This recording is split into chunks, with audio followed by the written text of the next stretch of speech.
Bonjour et bienvenue sur gcompris.com. Dans cette vidéo, on vous propose un exercice de trigonométrie. L'intérêt ici, c'est de s'entraîner à résoudre des équations et des inéquations. Sans plus attendre, je vous invite à faire pause, cherchez bien l'exercice et si vous bloquez, poursuivez la lecture. Je vais donner quelques indications dans un instant. Bien, alors pour résoudre ce type d'exercice, très peu de calcul, il faut surtout savoir utiliser le cercle trigo. Donc je vous l'ai dessiné ici. Je vous rappelle que sur ce cercle trigonométrique, n'importe quel nombre x, on peut le placer. Le point de départ ici c'est 0 et on tourne dans ce sens-là, dans le sens positif. Alors faites attention ici, je vous ai mis le cercle trigo avec les mesures principales, c'est-à-dire avec les mesures entre moins pi et pi. Mais ici, on ne va pas en avoir besoin. Pourquoi? Parce qu'on est sur l'intervalle 0, 2 pi. Donc je vais partir de 0, je vais avancer. Donc là par exemple, on est à pi sur 2. Donc là je vais être à 2 pi sur 2, c'est-à-dire pi. Mais je vais continuer à avancer. Donc je ne vais pas rencontrer ici de valeur négative. En particulier, si je fais mon troisième quart de tour, je ne vais pas arriver à moins pi sur 2. Je vais arriver à 3 pi sur 2. Et on va continuer jusqu'à faire un tour. Et donc le 0, il est au même endroit que le 2 pi.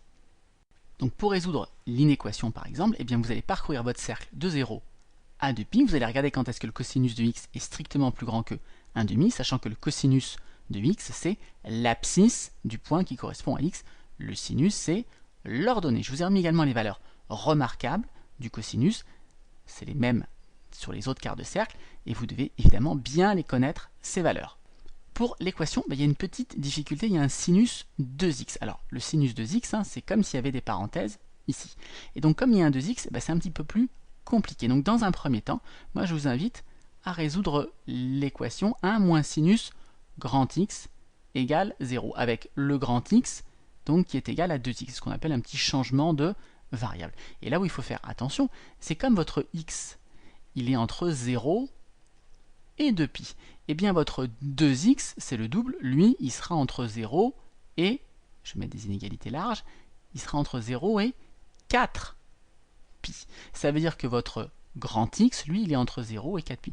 Donc grand x, lui, il devra faire un deuxième tour pour aller jusqu'à 4 pi. Une fois que vous aurez trouvé les valeurs de grand x, vous pourrez récupérer les valeurs de petit x. Voilà, faites de nouveau pause, essayez de donner les ensembles solutions de cette équation et de cette inéquation, et on se retrouve tout de suite après pour la correction.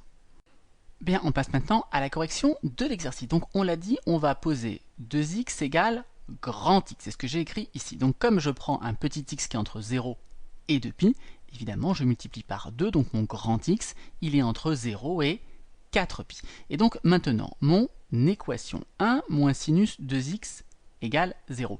Ça revient à résoudre, c'est équivalent 1 moins sinus grand x égale 0. Et donc ça, c'est équivalent à résoudre 1 égale sinus grand x. Donc je vais maintenant faire varier mon grand x de 0 jusqu'à 4 pi, et je vais m'arrêter lorsque le sinus de grand x sera égal à 1. Alors le sinus, il va se lire sur l'axe des ordonnées. Un sinus qui sera égal à 1, ça veut dire le 1, il est ici pour l'axe des sinus. Là, vous avez le moins 1, là, vous avez le 0, là, vous avez 1/2 par exemple. Donc le 1, il est ici. Donc allons-y, grand x, je pars du point de départ 0. J'avance. Je vais me retrouver sur ce point dès que grand x vaut pi sur 2. Donc là, j'ai une première valeur pour grand x, pi sur 2. Donc je l'ai noté ici, grand x égale pi sur 2. Mais ce n'est pas la seule solution. Regardez, grand x, il va aller de 0 jusqu'à 4 pi. Donc ici, j'ai démarré, à pi sur 2, je m'arrête. Je vais continuer ici, le sinus ne sera jamais égal à 1, je vais faire un tour complet. Donc là, je suis à grand x égale 2 pi, mais maintenant, grand x, il va jusqu'à 4 pi, donc il faut que je refasse un autre tour. Je retombe sur ce point. Là, je ne suis plus à pi sur 2, je suis un tour plus tard, donc je suis à pi sur 2 plus 2 pi. Et 2 pi, c'est quoi? C'est 4 pi sur 2, donc ça me fait pi sur 2, et 4 pi sur 2, ça va me faire 5 pi sur 2. Donc voilà une deuxième possibilité pour grand x. Et puis ensuite, je vais continuer, j'ai plus d'autres valeurs, et j'arriverai à 4 pi, donc je m'arrête. Donc j'ai trouvé les valeurs pour grand x, mais je veux les valeurs, moi, pour petit x. Donc je remplace grand x par 2x, et si 2x égale pi sur 2, si je divise par 2 des deux côtés, ou je multiplie par 1/2, je vais trouver que petit x égale pi sur 4 dans le premier cas, et dans le second cas, 5 pi sur 4, après avoir multiplié par 1/2 des deux côtés. Conclusion, la première équation, il y a deux solutions, pi sur 4 et 5 pi sur 4. Je note l'ensemble solution avec mes deux solutions, pi sur 4 et 5 pi sur 4, et on a terminé petit a. On passe maintenant à l'inéquation. Donc pour résoudre l'inéquation, eh bien on va faire varier x de 0 jusqu'à 2pi. Donc le 0 il est ici, on va faire donc un tour complet du cercle trigo. Et on regarde quand est-ce que cos x est strictement plus grand que 1,5. Le 1,5 il est ici, en face du pi sur 3. Ça veut dire qu'un cosinus x strictement plus grand que 1,5, on est dans cette zone-là. Et donc vous voyez bien qu'au départ, quand x vaut 0 et qu'on avance un petit peu ici, toute cette zone-là, eh bien elle est bonne puisque votre x va être dans cette zone-là, donc le cos x il va être là, il va bien être plus grand que 1,5. Donc toutes les valeurs au début de 0 jusqu'à pi sur 3, ça va marcher. Le cosinus de x sera bien strictement plus grand que 1,5. Et alors je ne vais pas prendre x qui vaut pi sur 3, parce que dans ce cas-là, le cos x il vaut 1,5. Nous on veut que ça soit strictement plus grand que 1,5. Donc déjà, dans mon ensemble solution, eh bien voilà, j'ai tous les nombres entre 0 et pi sur 3 exclus. Mais c'est pas fini. Je vais faire une union, pourquoi? Eh bien là, je vais avancer. Donc là, le cosinus, il bascule plus petit que 1,5. Toute cette zone-là, il va être plus petit que 1,5.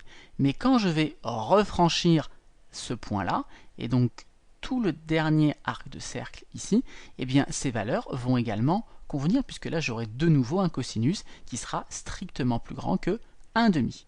Donc tout ce qui reste à donner maintenant, c'est la valeur de x qui correspond à ce point. Donc, regardez, elle est encore rayée cette valeur. Il ne faut pas dire moins pi sur 3, puisqu'on est en train d'avancer dans l'intervalle 0, 2pi. Regardez si vous avancez de pi sur 3 en pi sur 3. Donc pi sur 3, on était là. Donc là, j'ai 2pi sur 3. Je fais des tranches de 60 degrés. 3pi sur 3, 4pi sur 3. Donc là, je suis à 5pi sur 3. Et vous voyez bien que quand vous rajoutez encore pi sur 3, ça vous fait 6pi sur 3, ça vous fait bien 2pi. Donc je peux rajouter à mon ensemble solution tous les x entre 5pi sur 3 et 2pi, 5pi sur 3 toujours exclu, puisque le cosinus dans ce cas-là il vaut exactement 1,5. Voilà, c'est tout pour cette vidéo. Comme d'habitude, si vous l'avez appréciée, n'hésitez pas à la partager et à la liker.